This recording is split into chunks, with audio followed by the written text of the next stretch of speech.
প্রথমে একটা temp mail নেব, এরকম টেম্প মেইল নিয়ে তারপরে যেখানে যাই হোক রেজিস্ট্রেশন করব, সিরিয়াল বাই করবেন, নাম দিবেন যে কোনো, তারপরে আপনার নেক্সট স্টেপ পাসওয়ার্ড যে কোনো সেভ করে রাখবেন, তাহলে সহজ হবে।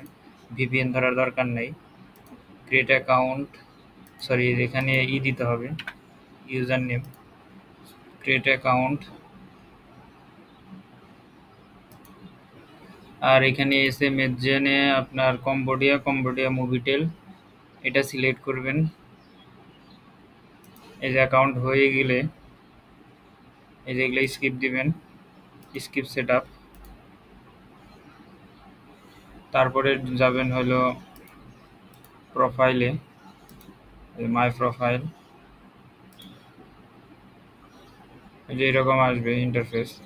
তারপরে অ্যাডেড এসএমএস নাম্বার, এখানে 855, তারপরে এখান থেকে একটা নাম্বার নেবেন, এই যে কল সেন্ড ভেরিফিকেশন, এই যে চলে গেছে। তারপর নট নাও দিয়ে এই যে এডিট, এইখানে থেকে নাম্বার বসিয়ে খালি কল দিবেন। এভাবে আপনারা 20টা নাম্বার নিয়ে কল দিবেন, তার বেশি দিলে কিন্তু কোড আসবে না। এখানে 20টা কোডই আসে, তো 20টা কোড আসার পরে আপনার আবার নতুন করে অ্যাকাউন্ট করবেন। অ্যাকাউন্ট করা তো সহজ, কোনো ভেরিফিকেশন লাগে না।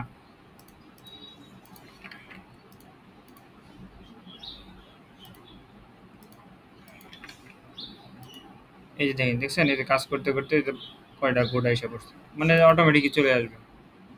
আপনার নাম্বারগুলো গুইনা কল দিবেন, তাতে সহজ হবে।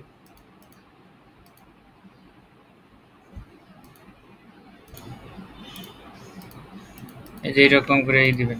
আর এসএমএস জন্য একটা সুবিধা হলো, এই যে আপনার গেটে ক্লিক দেওয়ার পরে আপনি কিন্তু এখানে বাইরে ক্লিক দিতে পারবেন, অটোমেটিক নাম্বার এই যে কপি হবে থেকে নিয়ে, এটাই কপি হয়েছে। এটুকু সুবিধা আছে, দেখা যায় নাম্বারে ক্লিক দিয়ে অপেক্ষা করার কোনো দরকার নাই। এখানে এসে প্রসেসিং করলেন, এই যে আমার 20টা নাম্বারে কল দেওয়া শেষ। এখন আমি কি করব, এই যে নট নাও, তারপরে এই যে লগ আউট দিয়ে আবার নতুন করে অ্যাকাউন্ট করব। এই হিস্টোরি ডিলিট দেওয়ার প্রয়োজন নেই। সাইন আপ, আবার একই কাজ করবেন। এইভাবে কাজ করতে থাকেন, এই যে দেখছেন সবগুলা কোডই আসছে। তাড়াতাড়ি করেন, অ্যাক্সেস বেশিক্ষণ থাকবে না।